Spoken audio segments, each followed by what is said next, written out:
All right, guys, here we are back with our second episode in the Blue Chip Basketball Performance Talks. Again, we're going to talk about nutrition. The title of today is What to Eat and What to Avoid. This is going to be a fun one. In the first video, we went into a little bit more detail. Maybe it wasn't quite as practical, but it was necessary information that laid the foundation for what we get to talk about now. We're going to talk about the importance of ingredients, which is just basically how you read the ingredients in the food that you're eating.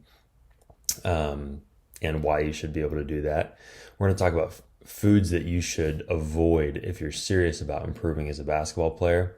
And we're going to talk about practical foods that will fit any budget. Eating healthy can be practical, can be economic if you're looking for the right things at the right stores.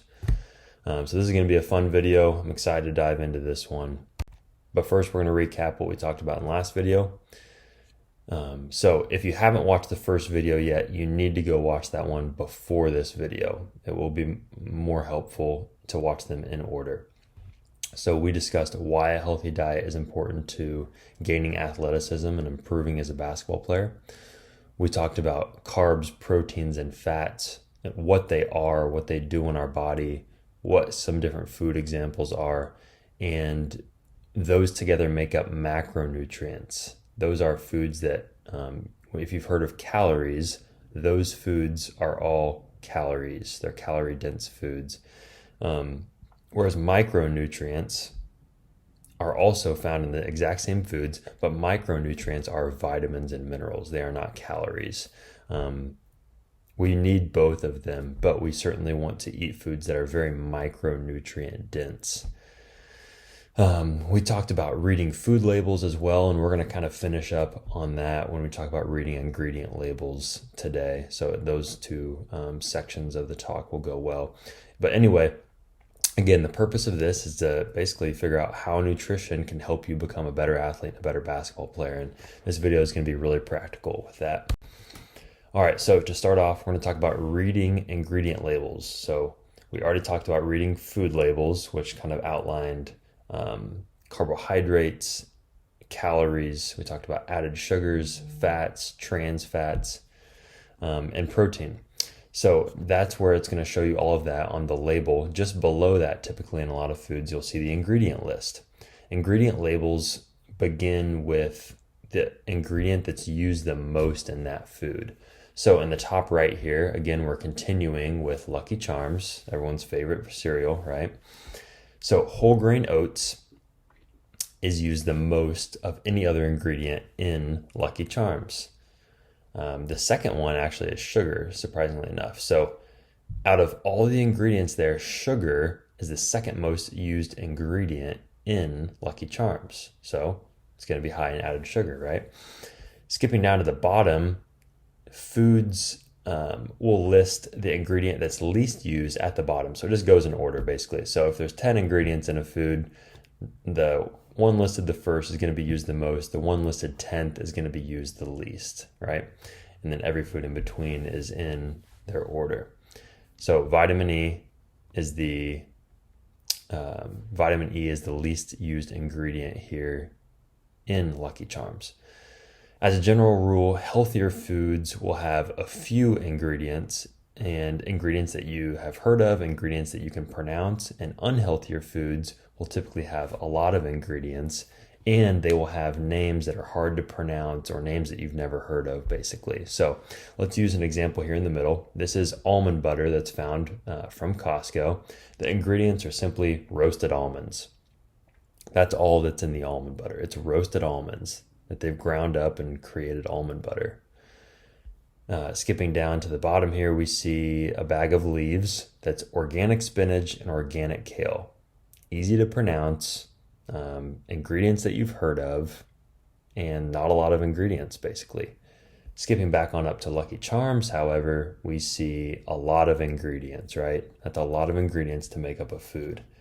We also see some things that don't look supernatural, do they? They look very man-made. We see trisodium phosphate. We see yellow 5, yellow 6, red 40, blue 1. Those are all food colorings. It's not natural to eat food coloring. That's not what's supposed to be in our diet necessarily. We see cornstarch. We see modified cornstarch. There's likely going to be, those are all basically man-made in a laboratory. Sugar, obviously, not the best. Corn syrup, not the best. Corn syrup's in a lot of sodas. It's not great for you. So a lot of things in Lucky Charms that we'd want to avoid. So this is why it can be important to read ingredients, because if you take cereal, for example, there are some cereals that aren't too bad. And there are some cereals that aren't great, like Lucky Charms. So that's why it's important to be able to read the ingredients. You want to find cereals that only have, a couple ingredients, really. You don't want a ton. This goes for any food, not just cereal. But you want to find things that don't have a lot of ingredients. They're ingredients that you've heard of and ingredients that you can pronounce.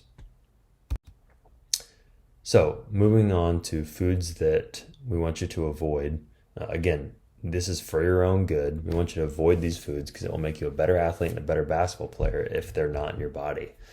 We already talked about added sugar and trans fats. We want to avoid those foods. We don't want any trans fats in our body. They're not good for you. There's nothing good about them. Added sugar, we just want to keep that as minimal as possible. It's hard to completely avoid it, but we want to keep it pretty low. If you're serious about nutrition, it would also be wise to avoid skim milk, which is basically fat-free milk.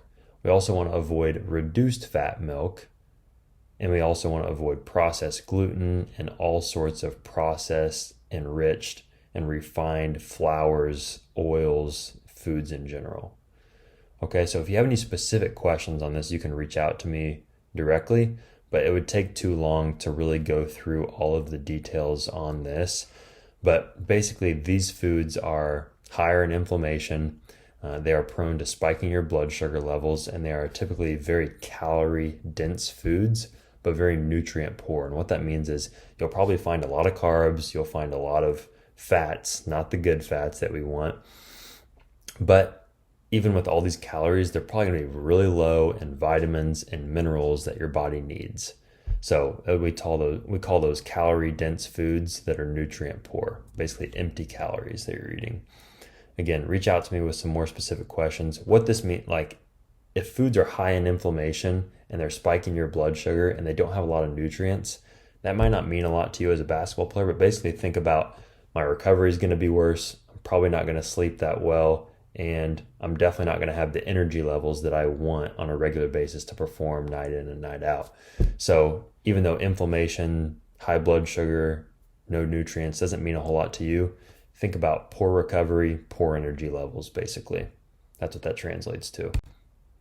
So now we're going to talk through some practical examples, and we're going to talk through the cost of things as well, because that's important. So here are some examples for breakfast. We're going to start with that. Doesn't get any better than eggs. So eggs are awesome. Have them every meal of the day. I do quite a bit. So eggs with avocado, potatoes, if you like sweet potatoes, if you like white potatoes. Sweet potatoes are a little bit healthier, but white potatoes are still pretty good overall. That's a way to get a good calorie-dense breakfast that's also nutrient-dense, which is super important. Bacon and sausage are good as long as you're buying full-fat kinds. Of course, if you can buy organic and grass-fed and everything, that's going to be better. But, of course, we know that it costs a decent amount more to do that. But even if you're just buying the normal bacon and normal sausage, that's so much better than eating, waffles or French toast or Lucky Charms and Cocoa Puffs and even over Cheerios and stuff like that. You're going to be better off with sausage, eggs, bacon, avocado, potatoes, all that stuff. It's going to be way better. And then fruit, also a great alternative for breakfast. Bananas, strawberries, berries, whatever it is. And then you can mix in some peanut butter, almond butter, if the kids like cashews or walnuts, pecans, whatever it may be. As long as it's no sugar added, go for all that stuff. That's a good breakfast right there, and also good snack food. Some examples for lunch and dinner. Basically, you're going to see a theme here that talks about meat and vegetables, okay? And then maybe some other sort of carb source like rice or quinoa or potatoes. So basically, if you're sticking to like meat and vegetables and a carb source such as wild rice, quinoa, sweet potatoes, white potatoes that aren't heavily processed and refined like the bread you buy at the store, then it's probably going to be a pretty good lunch or dinner. So grilled chicken with wild rice, sauteed veggies, grilled fish. Basically, you guys can take a screenshot of this and read through it if you want, but as you look through, it's basically meat, vegetables, maybe some olive oil, and a carb source like potatoes, rice, or quinoa. So some good deals that you can find at Aldi or Costco here at the bottom. So for snacks, basically, of course, like anything that you saw under the breakfast or lunch or dinner option, you can also use for snacks. But some more snack-like foods are, of course, going to be fruits, vegetables, and again, if you add like almond butter, or if there's no peanut allergy in your family, you can do peanut butter. But again, we want to do no sugar added on those, and there are good deals you can get for those. Costco has no sugar added on those. Aldi, you might have to be a little bit more picky. I think they have brands with and without sugar. Publix, same thing. They've got brands that have it with sugar, have it without sugar. Walmart, same thing. You can get pretty cheap groceries at Walmart too. But add almond butter or peanut butter to a lot of these snacks to get some more calories, some more vitamins and nutrients in there.